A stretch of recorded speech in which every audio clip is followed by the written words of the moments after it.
Hey there, I'm Kyle from Drive Wheaton TV, showing off a pretty sweet ride at Wheaton Honda. It's a rear-wheel drive sports car just in time for summer.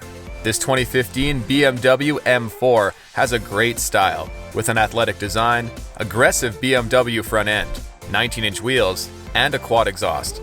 You're going to enjoy ripping around in this thing thanks to a 3-liter twin-turbo engine, giving you 425 horsepower and 406 pound-feet of torque to play with.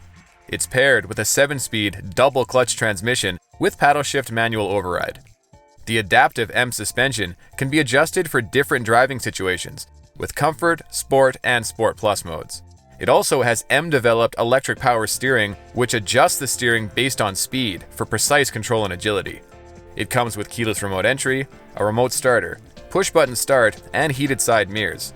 Inside is a leather interior with heated front sport seats and all kinds of tech, like a heads-up display, navigation, Bluetooth, satellite radio, and a backup camera with sensors.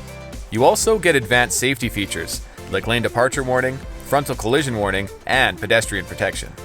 Now, if you have any questions, please feel free to send them to me on email, Facebook, or Twitter. You can also just head down to Wheaton Honda and take it for a spin.